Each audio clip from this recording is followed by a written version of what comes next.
जय हिंद दोस्तों। पिछले वीडियो में हमने जाना था 30 महत्वपूर्ण जीके के बारे में, और आज हम जानेंगे और 30 महत्वपूर्ण जीके के बारे में। तो चलिए बिना देर के कर लेते हैं वीडियो को स्टार्ट। देखिए आज का फर्स्ट क्वेश्चन, हड़प्पा स्थलों की खुदाई में निम्नलिखित में से क्या नहीं मिला है? आंसर शिखर सहित मंदिर। ये शायद हो गया था कल। तो चलिए नेक्स्ट क्वेश्चन देखते हैं। निम्नलिखित में से कौन सी साहित्यिक रचना शास्त्रीय संस्कृत साहित्य से संबंधित है? आंसर मेघदूत। नेक्स्ट क्वेश्चन, बौद्ध धर्म ने समाज के दो वर्गों को अपने साथ जोड़कर एक महत्वपूर्ण प्रभाव छोड़ा। ये कौन से वर्ग थे ये कौन से वर्ग थे? स्त्री व शूद्र। ठीक है, जिसे वेद पढ़ने की अनुमति नहीं थी प्राचीन काल में। बौद्ध धर्म में बुल का संबंध युद्ध के जीवन की किस घटना से है? बुद्ध लिखा। बौद्ध धर्म में बुल का संबंध बुद्ध के जीवन की किस घटना से के साथ है? जन्म के साथ। यानी कि बुद्ध भगवान के जन्म का प्रतीक कौन सा है? बुल यानी। नेक्स्ट क्वेश्चन, निम्नलिखित वंशों में से कौन सा गांधार कला से संबंधित था? कौन सा वंश गांधार कला से संबंधित था? कुषाण वंश। नेक्स्ट क्वेश्चन, गौतम बुद्ध ने अपना प्रथम धर्मोपदेश कहाँ दिया था? सारनाथ में। यहाँ अशोक स्तंभ भी है। ठीक है दोस्तों। नेक्स्ट क्वेश्चन, 11वीं सदी में अतुल द्वारा लिखित मूषिक वंश में एक वंश का वर्णन है। इस वंश ने निम्नलिखित आधुनिक भारतीय प्रदेशों में से किस एक के भाग पर शासन किया है? उड़ीसा पर। ठीक है, मूषिक वंश उड़ीसा पर शासन किया था। निम्नलिखित शासकों में से किसने दक्षिण भारत पर हर्षवर्धन के अभियान पर रोक लगाई थी? ठीक है, पुलकेशिन द्वितीय। निम्नलिखित में से कौन भारत में सबसे पहले आया? मेगास्थनीज। एक राइटर था दोस्तों, मेगास्थनीज। कला के राजतरंगिणी निम्नलिखित में से किस एक के अध्ययन का महत्वपूर्ण स्रोत है? प्रारंभिक मध्यकालीन कश्मीर। ये जो है राजतरंगिणी, जो कश्मीर के इतिहास को बताता है। ठीक है दोस्तों। क्वेश्चन नंबर 10, सम्राट पुलकेशिन द्वितीय किस राजवंश का था? चालुक्य राजवंश का।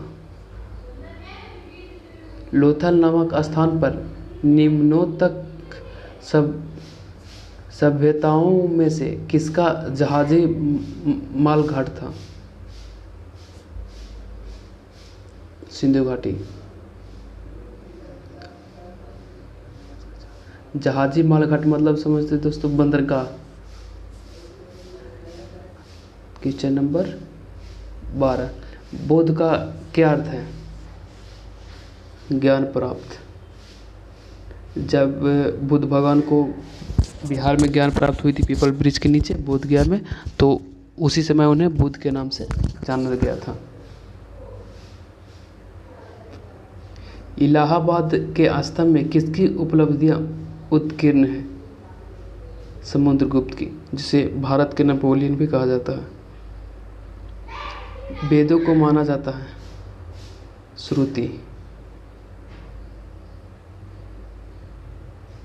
सिंधु घाटी सभ्यता की मुख्य विशेषता क्या थी? व्यवस्थित शहरी जीवन।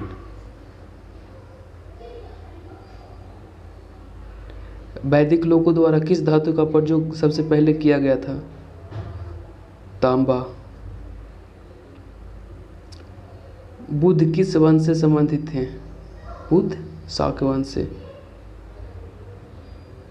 चीनी यात्री फाहियान किस गुप्त शासक के शासनकाल के दौरान भारत आया था? चंद्रगुप्त द्वितीय। सिंधु घाटी सभ्यता के लोग प्रायः अपने मकान बनाते थे।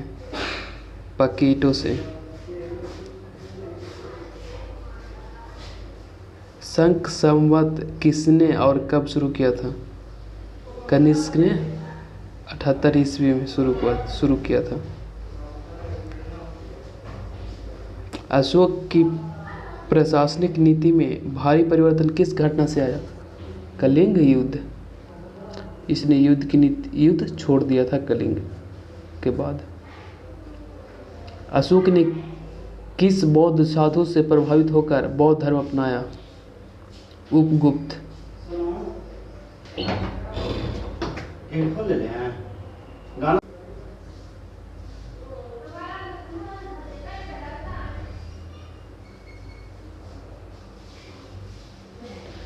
नेक्स्ट क्वेश्चन, गुप्त शासकों के बारे में निम्न में से कौन सा कथन सही नहीं है? आंसर देखते हैं। भूमि करों में वृद्धि हुई और व्यापार तथा वाणिज्य पर करों में कमी हुई, ये सही नहीं है। हर्ष द्वारा आयोजित कनौज सभा किसके सम्मान में की गई थी? हुयेन त्सांग। जब ह्यून त्सांग चाइनीज यात्री था, जब भारत आया था तो हर्ष ने कनौज सभा आयोजित किया था। हर्षवर्धन। मानव द्वारा प्रयुक्त पहली धातु कौन सी थी? कॉपर। फाहियान किसके शासनकाल के दौरान भारत आया था? चंद्रगुप्त द्वितीय गुप्त शासक था। चंद्रगुप्त मौर्य के दरबार में भेजा गया यूनानी राजदूत कौन था? मेघासनीज। हेनसांग किसके शासनकाल के दौरान भारत आया था? हर्षवर्धन के काल के दौरान। जब ये हेनसांग भारत आए थे तो ये कनौज में एक सभा आयोजित किया गया था, जो पीछे हम लोग देख चुके हैं। देवी माता की पूजा संबंधित है सिंधु घाटी सभ्यता से।